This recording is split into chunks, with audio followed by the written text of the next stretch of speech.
Steve. I'm going to bring your next artist up here. He's a dear friend of mine.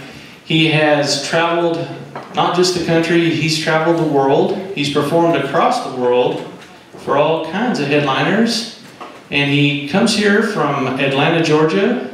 Well, not tonight, but he did come here from Atlanta, Georgia. Damon Sumner, guys. Let's hear it for Damon Sumner.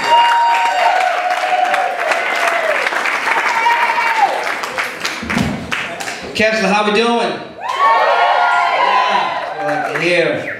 Oh man, I'm excited to be here tonight. Shout out to my balcony crew. How we doing? Y'all all right? They sneak in? Is that what's going on? Oh, you guys over here? I didn't even see you. I didn't even see you. Okay, so this is you guys back there. Okay. Oh, so this is important. Okay, so I didn't see you guys. The main question is, can you guys see me? Yeah. Okay. I don't want to just be eyes and teeth up here. All right.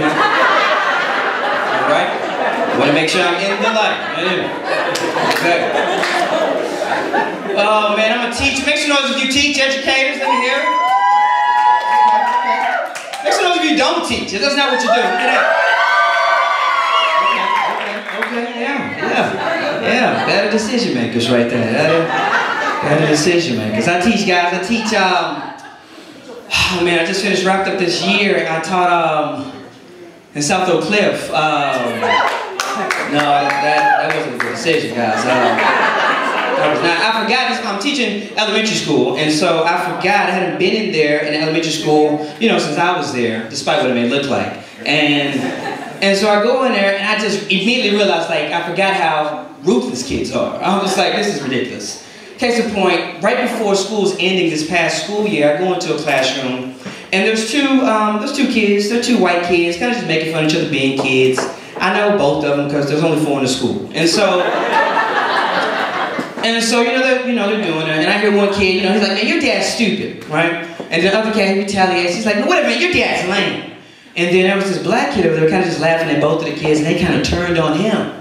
And they were like, what are you laughing at? Your dad can't read or get a job. And I had to step in, I'm like, hey, shut that down. Okay? We're not going to be here being disrespectful.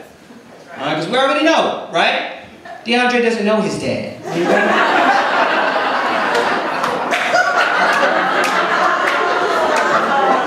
Is this a safe place, guys?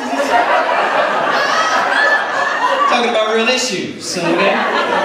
We're talking about it here, man. He knows Mike. Mike comes over for massages with Mom. Not his dad. Oh man, so before I came, like I said, from Atlanta, that passion in Atlanta was crazy as well. I was working with kids who had emotional behavior disorders, right? So these weren't kids who just were bad kids. These were kids who had real emotional, intellectual disabilities, and so they would lose it over anything small. So there was this, you know what I'm talking about, don't trust her. There was this guy, I never forget, his name was Mike. And so Mike wasn't listening one day, and I told him, Mike, get off the computer. I said, like, listen, Mike, you're not following instructions, get off the computer. Mike lost it. He said, I'm not getting off the computer. I said, Mike, I'm a grown man. Okay, get off the computer. Then he flipped. I said, Mike, he said, no. I said, Mike, he said, ah! Mr. Sumner, I hate you! I'm gonna rip your dick off and eat it. Excuse me? Oh, that wasn't in the manual. Guys, it was my first year teaching. True story, this happened, okay? I did what I was supposed to do. I let him back on the computer.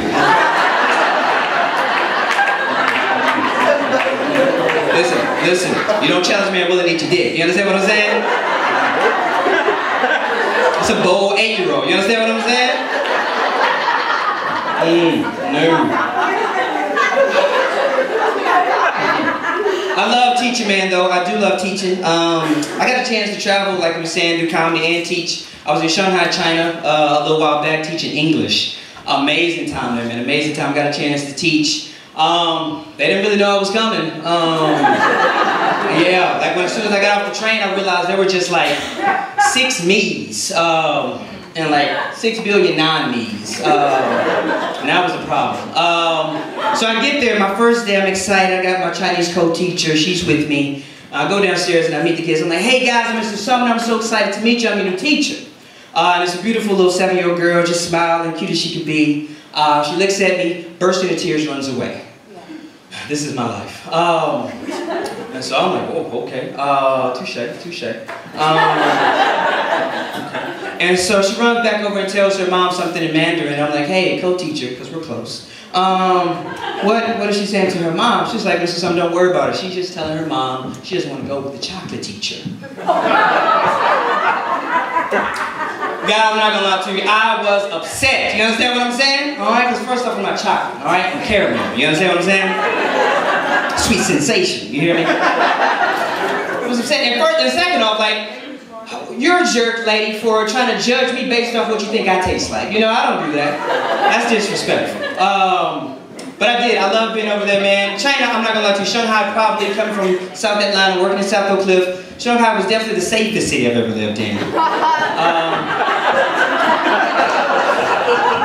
I know it was so safe, guys, because everywhere I went, I would always find people falling asleep. You know how comfortable in life you have to be to fall asleep in public, guys? This is how I knew it was good. When I got on the train one day, this Chinese man, he was asleep. I said Chinese like everybody else was not. So he was knocked out on the train, just gone. Just eyeglasses crooked, drool, just knocked out, okay? Anybody here ride the train in Dallas? Make some noise, let me hear it. So everybody else is better than me? That's what's up in here? Okay. I ride the Green Line, okay, daily. Going through, all right, West End. All right, you don't fall asleep on that train, you understand what I'm saying? You don't do that, okay? He was knocked out. If I fell asleep on the Green Line going through West End, first off, I'm probably waking up with no glasses, right? Right, no wallet, probably one kidney. It's probably just gonna, it's not gonna be a good look for me. It's not gonna be a good look. What else, man? I was excited. Like, this is a diverse crowd. I like this diversity, you know? And when I was over there, it wasn't that much diversity, but I did a show in Beijing. And there was this comic there who like was probably like more urban than me because he knew like all of these like Ja Rule references, and I was like, I don't know what you're talking about. And so he was like, hey, I'm gonna take you to this hidden taco spot, right? It was like low-key hidden because they can't have tacos in China. All right, Google it. I'm joking, don't Google it. And so I go in there. And it's just me, him, and another comic who's Australian, and we walk in, and true story, we walk in there, it's like 20 people, and he busts, he's like, okay, what's up? And he says, whoa, there are a ton of black people in here. About that volume. And so I'm excited, right? I'm like, okay, what's up, what's up, what's up? And then I look around, and there's 3 black people in there, guys. 3 black people. And so I'm like, okay, I check my phone, say, okay, 1, 2, he's African, he don't really count. And then I look in the corner to check, and it wasn't even a black person, it was just a brown stool, guys. This happened to me, guys. A gazillion black people is what he thought 3 people and 2 people and a brown stool was. I told him, don't go to Africa, brother. What else, man? So I got back recently, and when I came back this summer here, I went to a high school graduation. Has anybody been to a high school graduation recently? No? You shouldn't. We should shut that down. I don't know what's going on, guys. I don't have no idea what's going on. It was the worst Saturday in my life. First off, I'm sweating in a suit. That's a problem. Second off, I realized it was like 3,000 people to get excited about kids graduating with a high school diploma. Okay? Man, you know where your diploma is? Exactly, that's what I'm talking about. We're celebrating a high school diploma. It's 2014, guys. I think all counselors should just start emailing diplomas. I think that's what they should do. I mean, it's not going to do much for you, right? You know what I'm saying? It's not going to do much for you. I mean, at the end of the day, they probably could be like, you know what, listen, graduates, don't even bother opening this email. It's your diploma. It's a JPEG. It's not going to do much. It's not going to do anything for you. I hate the graduation. I just realized this. I hate the cap and gown. Ugh, I hated that. I hate anything you only wear once, right? The cap and gown reminds me of the condom. Right? It does. Like, you put it on for an exciting time, and then everyone else leaves at the end of it disappointed, you know? Maybe that's just me. Maybe I'm doing it wrong. You know, but the true fans and the true MVPs really would people have to read the names in public. Oh, my goodness. Woo! Woo, that was a challenge. True story, this girl, I was in Garland ISD this summer. This girl had over 6 syllables in her name. Let me think what it was, I know it. Her name was Shaquandra Ricochet. I don't think everybody heard me at the top. I said her name was Shaquandra Ricochet. Okay, there it is. Listen, first off, parents, you gotta do better than that, okay? You gotta base your kid's name based off how it's gonna be read aloud, okay? I don't have time for it as an employer. I don't have time at an interview to be like, Shaquandra, LaQuisha.